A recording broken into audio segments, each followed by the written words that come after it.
అందరికి నేను మీ వినయ్ కుమార్. ఈ వీడియోలో అయితే అసలు రోహింగ్యాస్ అంటే ఎవరు అనే విషయాన్ని అయితే క్లియర్ గా చెప్తాను చూడండి.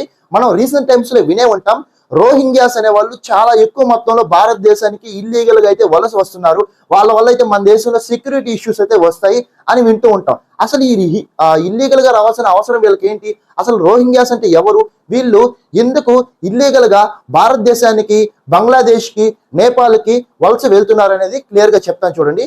ఒకప్పుడు బ్రిటిష్ వారు మనల్ని పరిపాలిస్తున్నప్పుడైతే మన ఇండియా, బంగ్లాదేశ్, మయన్మార్, పాకిస్తాన్ ఇవన్నీ బ్రిటిష్ ఇండియన్ కంట్రోల్లో ఉండేది, బ్రిటిష్ ఇండియన్ గవర్నమెంట్ లో.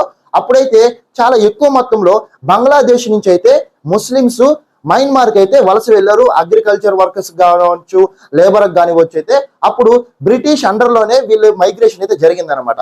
వీళ్ళు మైగ్రేషన్ చాలా ఎక్కువ మొత్తంలో మన మయన్మార్ కి జరిగింది. మీకు తెలుసు, Myanmar is a Buddhist country, ఎక్కువ ఆల్మోస్ట్ 88% బుద్ధిస్ట్ పాపులేషన్ ఉంటుంది అనమాట.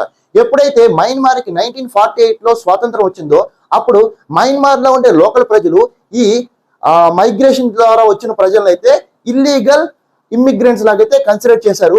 వాళ్ళనైతే యాక్చువల్ సిటిజన్స్ లాగా పరిగణించలేదన్నమాట. అదే కాదనమాట, 1982లో వాళ్ళు ఒక కొత్త లాని తీసుకొచ్చారు, అదే ఒక కొత్త సిటిజన్షిప్ లా.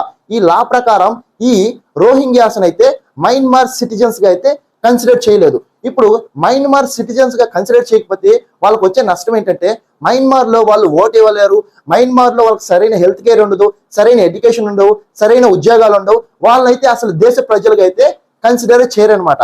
ఓకే, ఇందు కారణంగా అయితే మయన్మార్ లో వీళ్ళ మీద బాగా అణిచివేత అయితే జరిగేది. వీళ్ళని ఒక స్టేట్లెస్ పీపుల్ గా అయితే కన్సిడర్ చేశారు. అంటే వీళ్ళకంటూ ఒక దేశమే లేదనమాట.